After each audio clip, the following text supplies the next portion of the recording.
magpapakita ng tunay na pagmamayari. Dapat natin maunawaan ang ating mga anak ay isang regalo mula sa Diyos.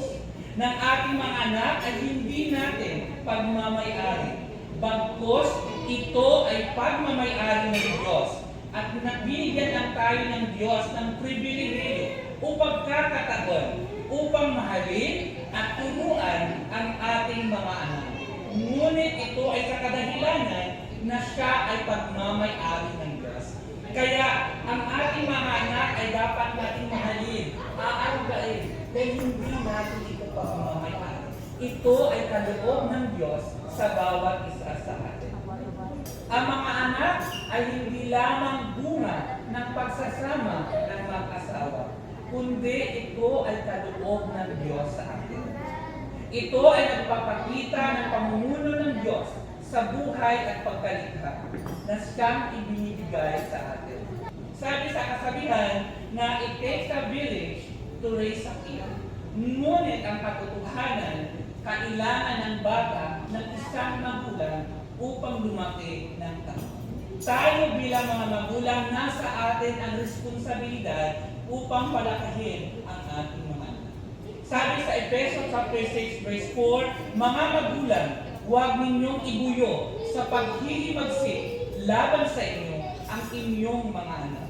Sa halip, palakihin niyo sila ayon sa disiplina at aral ng Panginoon. Ang talatang ito ay malinaw na nagpapakita ng pagpapalaki natin sa ating mga anak ay hindi lamang tungkuling moral o pampamilya, kundi ito ay isang spiritual na responsibilidad. Bilang mga magulang, lalo na ang mga ama, tayo ay tinawag ng Diyos upang maging katuwang niya sa pagbuo ng puso at ugali ng ating mga anak.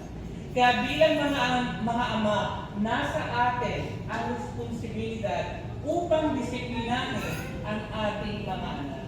Disiplina, hindi dahil kontrolin natin ang kilos nila, kundi turuan sila ng tamang landas ayon sa kalooban ng Diyos.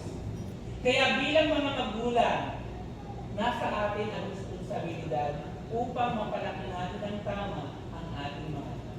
Kaya na-appreciate ko sila, Dan Paul at saka si Jessa, sa pagkakataon na sa paggawa nila ng dedication sa araw na ito. Ito ang simulain upang magabayan nila si Paul Gabriel sa tamang landas na tatahakin sa mga sumusunod na panahon.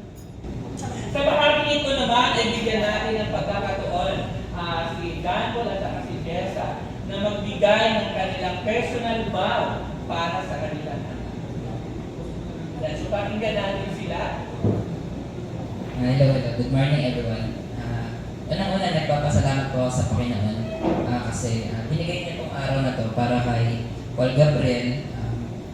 Maganda yung panahon. Tsaka nagpapasalamat din po sa mga kaibigan, sa mga katrabaho po at pamilya na pumunta po dito at lalong-lalo na po sa inyong pwede. At sana po, ang ano ko lang din po kay Gab, sana lumaki po siya ng maayos, malusog, at higit sa lahat po, magkaroon po ng takot sa Diyos.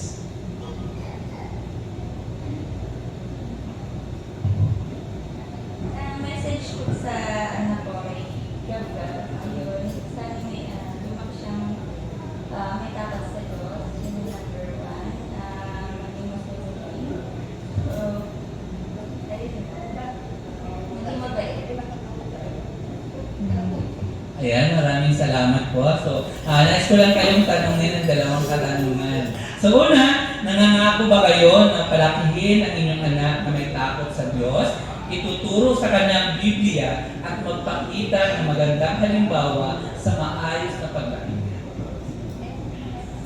Pangalawa, nangangako ba kayo na ibibigay ang lahat sa abot ng inyong makakaya ang mga pangangailangan pisikal, spiritual at emosyonal ng inyong anak? Ayan, so maraming salamat. So, ayan, witness sila lahat yan. Kaya pag dating ng araw, hindi nyo mapababayaan si Gabriel dahil ay pangako nyo sa kanya na sa abot ng inyong makakaya ay ibibigay mo sa kanya ang lahat ng kanyang pangangailangan. Physical man, at spiritual.